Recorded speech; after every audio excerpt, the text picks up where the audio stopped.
Baik, di sini saya akan mengorientasi terhadap masalah. Di sebuah sekolah inklusif, guru menghadapi tantangan dalam mengembangkan kreativitas anak-anak berkebutuhan khusus (ABK) seperti autisme, disabilitas intelektual ringan, dan gangguan perhatian. Metode belajar yang hanya menggunakan satu indera atau menosensori terbukti kurang efektif, karena setiap anak memiliki cara belajar yang berbeda. Guru perlu mencari cara untuk menerapkan pembelajaran multisensori dan berbasis eksplorasi kreatif agar anak dapat belajar dengan lebih bermakna. Namun, keterbatasan waktu, sumber daya, dan kebutuhan intervensi individual membuat prosesnya tidak mudah. Selain itu, guru juga harus mampu melakukan asesmen autentik yang menilai kreativitas anak secara adil tanpa menimbulkan tekanan. Masalah ini menuntut guru untuk menemukan strategi pembelajaran yang inklusif, kreatif, dan sesuai dengan prinsip neurodiversity agar setiap anak dapat berkembang sesuai dengan potensinya masing-masing. Baik, saya akan membacakan identifikasi hasil dari diskusi kelompok kami. Yang pertama yaitu monosensori oleh Gia, yang kedua neurodiversity oleh Mona, yang ketiga strategi scaffolding Rajesh, asesmen autentik Shiva, spektrum autumn Fadia, dan yang keenam eksplorasi kreatif oleh Alivia. Baik, selanjutnya ada klarifikasi. Yang pertama yaitu monosensori menurut Amel yaitu belajar hanya pakai satu panca indera saja. Menurut Fadia, menerima informasi dengan satu indera. Menurut Virgia, yaitu bantuan yang diberikan secara bertahap. Menurut Alivia, yaitu cara menilai kemampuan siswa atau anak. Yang kedua ada neurodiversity. Menurut Amel, yaitu cara berpikir kalau setiap orang punya kerja otak yang berbeda-beda.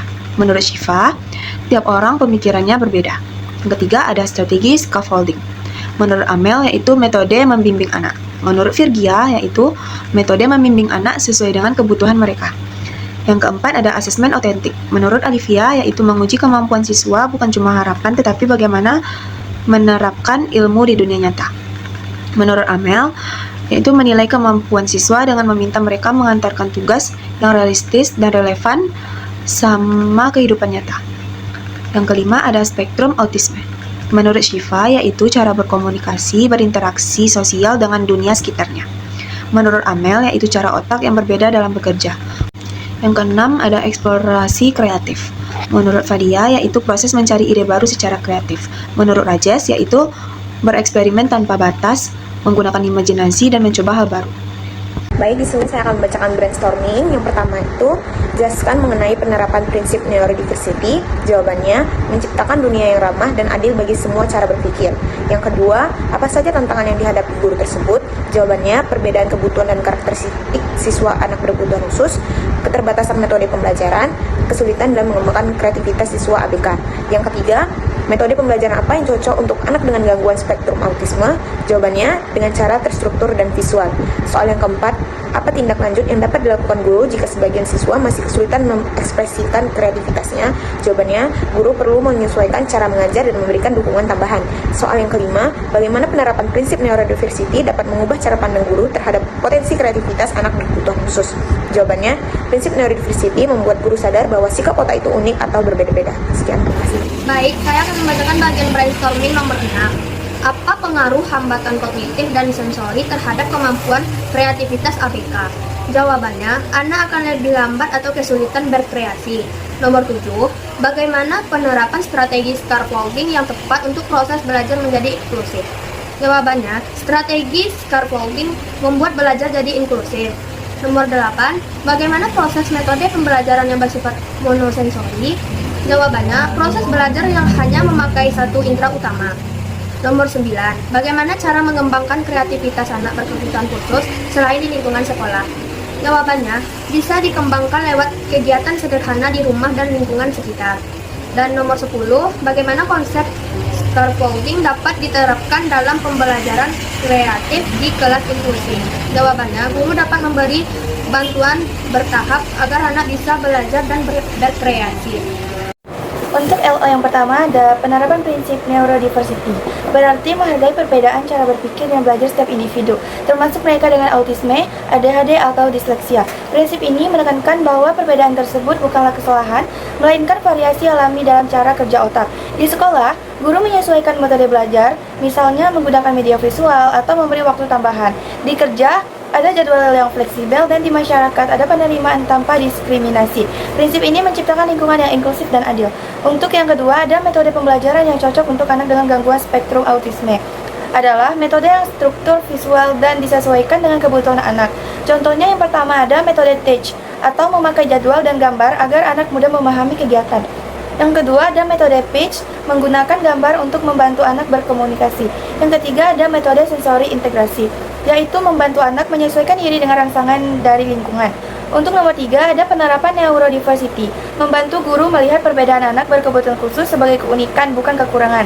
Guru menjadi lebih terbuka menyesuaikan metode pembelajaran, memberi ruang bereksperimen, dan menghargai ide unik siswa.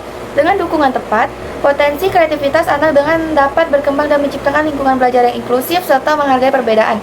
Untuk nomor 4 ada hambatan kognitif dan sensori, dapat memengaruhi kreativitas ABK karena berdampak pada cara mereka memahami dan mengekspresikan ide.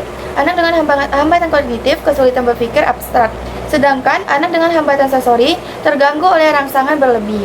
Namun, dengan lingkungan yang mendukung dan metode belajar yang adaptif, keduanya tetap bisa menampilkan kreativitas sesuai kemampuannya. Saya akan membacakan learning objektif nomor 5 sampai nomor 8. Nomor 5 yaitu penerapan strategi scaffolding, membuat pembelajaran lebih inklusi dengan memberikan dukungan bertahap sesuai kemampuan siswa.